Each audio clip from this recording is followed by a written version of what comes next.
Fail early, fail often, fail forward.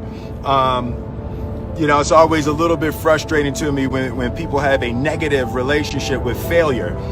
Failure is a massive part of being able to be successful. You have to get comfortable with failure. You have to actually seek failure. Failure is where all of the lessons are. When you go to the gym and you work out, you're actually seeking failure. You want to take your muscles to the point where you get to failure, because that's where the adaptation is. That's where growth is. Successful people fail a lot. They fail a whole lot more than they succeed, but they extract the lessons from the failure, and they use that the energy, and they use the wisdom to come around to the next phase of success. You gotta take a shot. You have to live at the edge of your capabilities. You gotta live where you're almost certain you're going to fail. That's the reason for practice. Practice is controlled failure. You're getting to your limit, getting to your limit, getting to your limit. You can't lift that. You can't do that until you get to the point that all of a sudden your body makes the adjustment, and then you can do it. Failure actually helps you to recognize the areas where you need to evolve. So fail early, fail often, fail forward. Yeah, I just saw this Rumi quote that I love. Set your life on fire and seek those who fan your flames. The Philly translation of that is, don't be hanging with no jank ass jokers that don't help you shine. The prerequisite for spending time with any person is that they nourish and inspire you. They feed your flame. Look at your last 5 text messages. Are those people feeding your flames or dousing your fire? Put your phone down for just a second and look around. Look to the people around you. Are those people throwing logs on your fire, or are they pissing on it? The people that you spend time with are going to make or break your dreams. Everybody don't deserve to be around you. You got to defend your light with your life. So who are the people in your life that are fanning your flames? Shout them out, tag them below. I was just having a debate with a friend of mine, and we got stuck on the difference between fault and responsibility. She kept talking about how something was somebody's fault, it's somebody's fault. And I was like, it don't matter whose fault it is that something is broken if it's your responsibility to fix it. For example, it's not somebody's fault if their father was an abusive alcoholic, but it's for damn sure their responsibility to figure out how they're going to deal with those traumas and try to make a life out of it. It's not your fault if your partner cheated and ruined your marriage, but it is for damn sure your responsibility to figure out how to take that pain and how to overcome that and build a happy life for yourself. Fault and responsibility do not go together. It sucks, but they don't. When something is somebody's fault, we want them to suffer. We want them punished. We want them to pay. And we want it to be their responsibility to fix it. But that's not how it works, especially when it's your heart. Your heart, your life, your happiness is your responsibility and your responsibility alone. As long as we're pointing the finger and stuck in whose fault something is, we're jammed and trapped into victim mode. When you're in victim mode, you are stuck in suffering. The road to power is in taking responsibility. Your heart, your life, your happiness is your responsibility and your responsibility alone. Hey, I want to thank y'all for your response to my IG story, the fault versus responsibility. It's been a lot of comments about that. There was one thing I wanted to add also. I wanted to say there that taking responsibility, accepting responsibility is not an admission of guilt. Like you're not admitting that you're at fault. Taking responsibility is a recognition of the power that you seize when you stop blaming people. It's not like you're letting somebody who wronged you off the hook. Like taking responsibility is an act of emotional self-defense. Taking responsibility is taking your power back.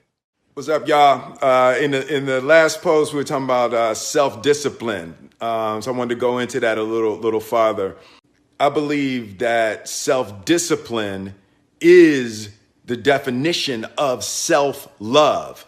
That when you say that you love yourself, that means that you have behavior towards yourself that is loving. It's like you say to yourself, hey man, look, I know you want to eat that pizza and it'll be really good, but I can't let you eat that, man, because if you eat that pizza, you're going to feel like shit, and I love you too much to let you eat that. And I think the word discipline has kind of gotten a bad name. We think about it in terms of punishment. I'm not talking about discipline in that way. I'm talking about discipline in the sense that you forego immediate pleasure for the exchange of long-term self-respect.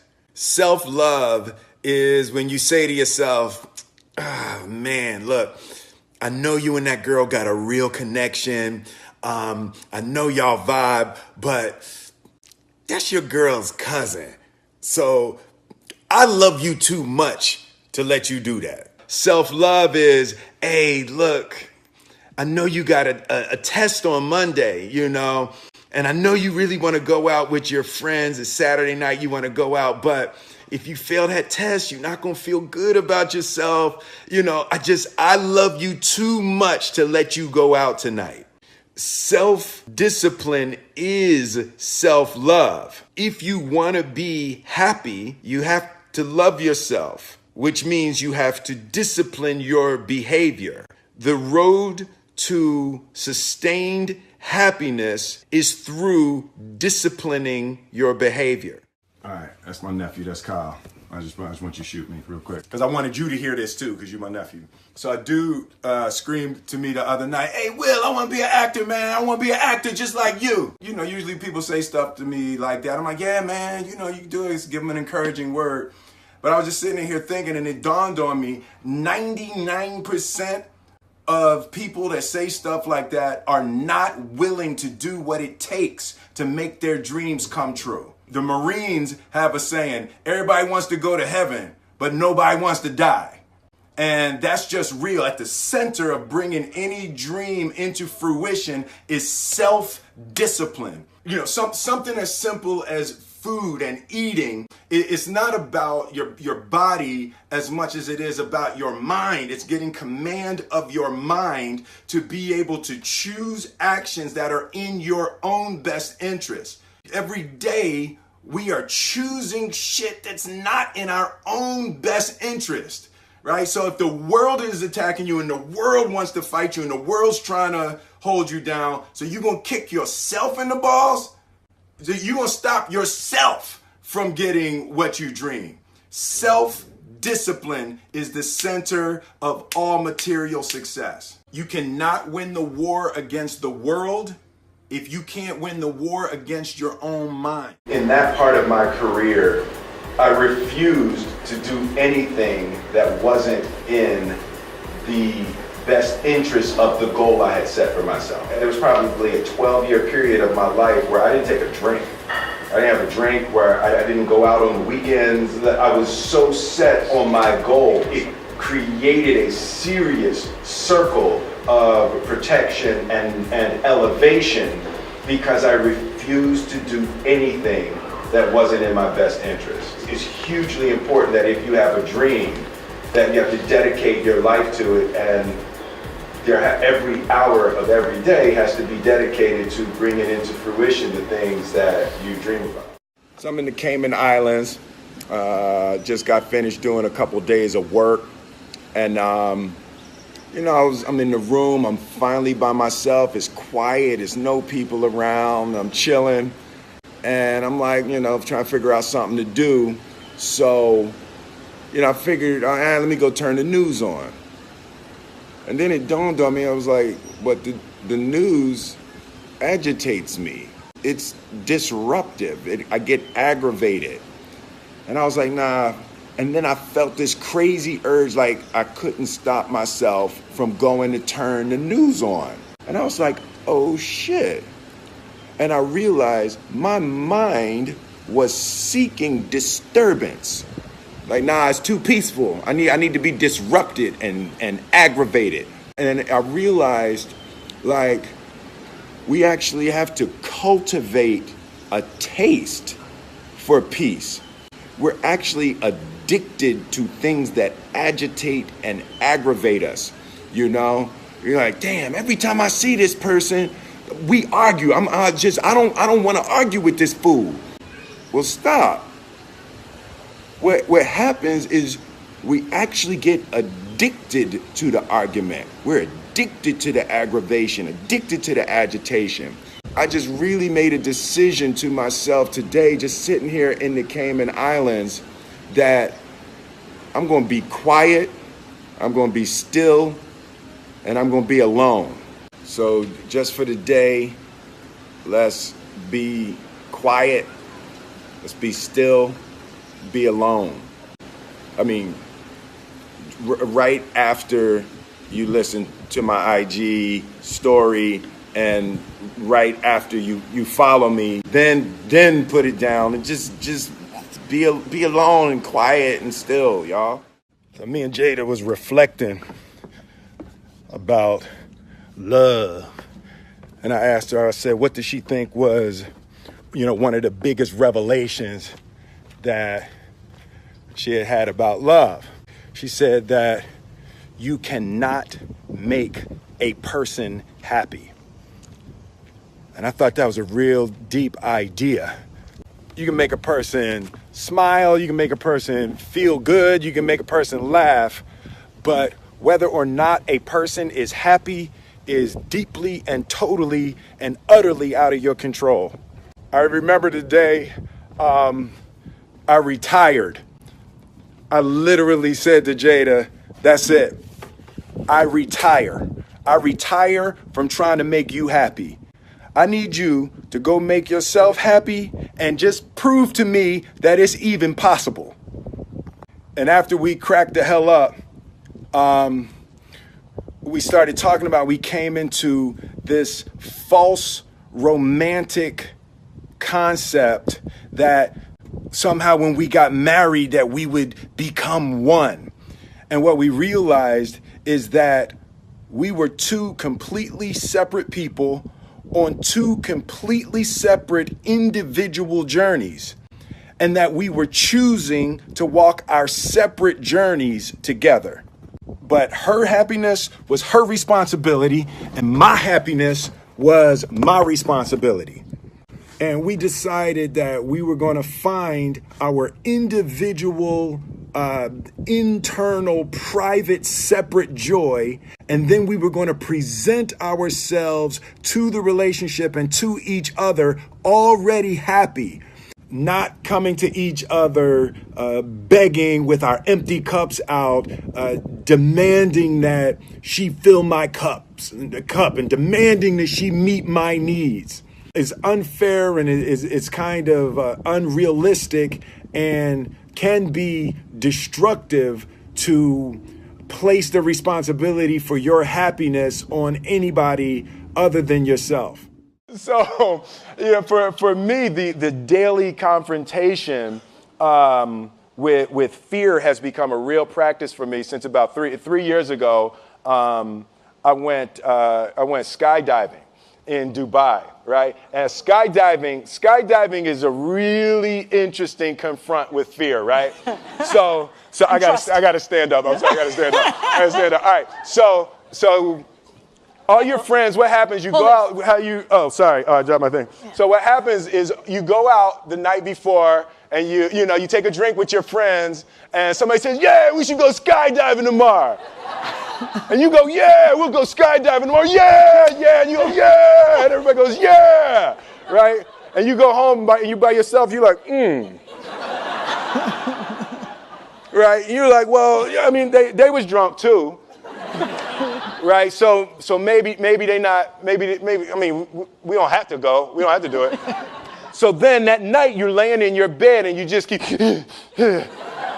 and you're terrified. You keep imagining over and over again jumping out of an airplane, and you can't figure out why you would do that, right? and you're laying there and you have the worst night's sleep of your life, but you still have the hope that your friends were drunk, right? So you wake up the next day and you go, down and you say where you were going to meet and everybody's there. You're like, oh, shit. All right, cool, right? So you get in the van and you don't know that your friends had the same night that you had because they're pretending like they didn't. They're like, yeah, man, my uncle's a Navy SEAL and, this is going to be great. I've been looking forward to this. And you're like, oh, my God. And your stomach is terrible. You can't eat and everything, but you don't want to be the only punk who doesn't jump out of this airplane. So you get there and then you have this safety brief. And you're standing there, and the guys will tell you, well, if the chute doesn't open, what's going to happen is well, why the hell, what could happen? That the chute wouldn't open, right? So you do a thing, and what you do is your first jump, you're attached to a guy who is going, he's going to walk you out. So you go, and you get there, and there's an airplane, and nobody's stopping. Everybody's still going. So you get onto the airplane, and you're sitting there, and it's extra because you're sitting on some dude's lap, some stranger. You're sitting on his lap, and it's like, you trying to make small talk. Yeah, man. So you be jumping with people all the time, huh? Right? So, and then you just want to make sure, you got kids, right? You got people you need to see, right? You just want to make sure he's serious, right? So you get in there. So everything's normal. So you fly and you go up to 14,000 feet, and you notice there's a light. It's red, and it's yellow and green, right? So right now the light's red. So then you start thinking at some point the light's going to go green, but you don't know what's going to happen, right? And you wait, and it goes yellow, and the light goes green, and somebody opens the door, and in that moment you realize you've never been in a freaking airplane with the door open. Right? Terror. Oh, sorry, I'm spitting. Oh, sorry. No, terror. Right? So you go, and then, if you were smart, you sat in the back so you don't go first, right? And then people start going out of the airplane. And you go, and the guy walks you up to the end of the thing, and you're standing, and your toes are on the edge, and you're looking out down to death. And they say, on 3. And they say, 1, 2, and he pushes you on 2 because people grab on 3, right? Right? And you go,